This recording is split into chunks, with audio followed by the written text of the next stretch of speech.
할렐루야! 행복하십시오. 성령 충만하십시오. 누가복음 13장 10절부터 21절까지 말씀, 이 가운데 18절과 19절 말씀입니다. 그러므로 예수께서 이르시되 하나님의 나라가 무엇과 같을까? 내가 무엇으로 비교할까? 마치 사람이 자기 채소밭에 갖다 심은 겨자씨 하나를 같으니 자라 나무가 되어 공중의 새들이 그 가지에 깃들였느니라. 방금 읽은 구절은 예수님께서 하신 말씀입니다. 이 구절을 관찰해 보면 굉장히 중요한 말이 나옵니다. 하나님의 나라. 하나님의 나라에 대해 예수님께서 말씀하고 계시는 거예요. 그러시면서 이렇게 말씀하시죠. 무엇과 같을까? 무엇으로 비교할까? 그러니까 하나님의 나라에 대해서, 하나님의 나라의 비밀에 대해서 예수님께서 가르쳐주고 싶은데 어떻게 쉽게 가르쳐줄 수 있을까라고 말씀하시는 거예요. 그러시면서 어떻게 말씀하십니까? 이런 말씀하세요. 겨자씨 한 알. 겨자씨는요, 아주 작습니다. 잘 보이지도 않습니다. 쉽게 말씀드리면 참깨 크기와 비슷합니다. 사람들이 잘 알아차리지 못할 수도 있습니다. 그러나 갖다 심은 사람은 분명히 압니다. 생명이 있기 때문에 반드시 나타나게 되어 있습니다. 이 겨자씨 한 알 어떻게 될까요? 이렇게 말씀하십니다. 자라 나무가 되어 자라난다는 거예요. 그리고 큰 나무가 됩니다. 아주 작게 시작하지만 큰 나무가 되는 거죠. 어느 정도 큰 나무가 되느냐? 이렇게 말씀하셨어요. 공중의 새들이 그 가지에 깃들였느니라. 공중의 새들이 그 가지에서 힘을 얻었습니다. 하나님의 나라는 이와 같다. 이런 생각이 들었어요.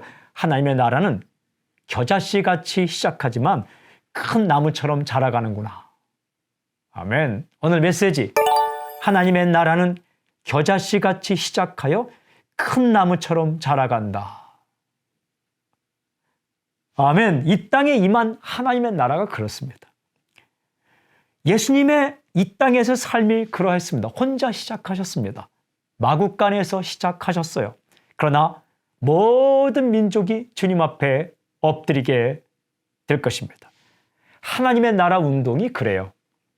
잘 눈치채지 못할 정도로 미약하게 한 사람으로 시작하지만 생명력이 있기에 큰 나무처럼 수많은 사람에게 번져가는 거죠. 거룩한 영향력을 끼치게 됩니다. 민족 복음화가 그렇고 가정의 복음화가 그러하며 하나님의 역사가 늘 그렇습니다. 내 마음속에 임한 하나님의 나라가 나를 살리고 나를 통해 마치 새들이 와서 깃들이는 나무처럼 나를 통해 사람들이 살아나는 그런 역사가 일어나는 것. 그것이 바로 하나님의 나라 운동의 핵심입니다. 그러니까 작은 시작이라고 실망하지 마십시오. 작게 시작하는 겁니다. 작게 보이더라도 시작하십시오. 당신으로부터 시작한 하나님의 나라 운동이 언젠가 열매를 맺게 될 것이고 큰 나무가 되어 누군가 와서 그 가지에 깃들여 쉬게 되는 역사가 있을 것입니다. 작은 것이라도 오늘 시작하십시오. 겨자씨만한 그 시작이 큰 나무가 되는 놀라운 역사가 있을 것입니다. 오늘 저경기도 하나님의 나라가 심기고 자라는데 쓰임받게 해주십시오. 아멘. 하나님 아버지, 작게 시작한 하나님의 나라가 큰 나무처럼 자라난다는 영적 비밀을 알고 오늘 작은 시작이라도 하나님의 나라 시작이 있게 해주십시오. 작은 시작이라고 실망하지 않게 해주십시오. 주님, 우리 삶 가운데 하나님의 나라 운동이 일어나게 해주십시오. 예수님의 이름으로 기도합니다. 아멘.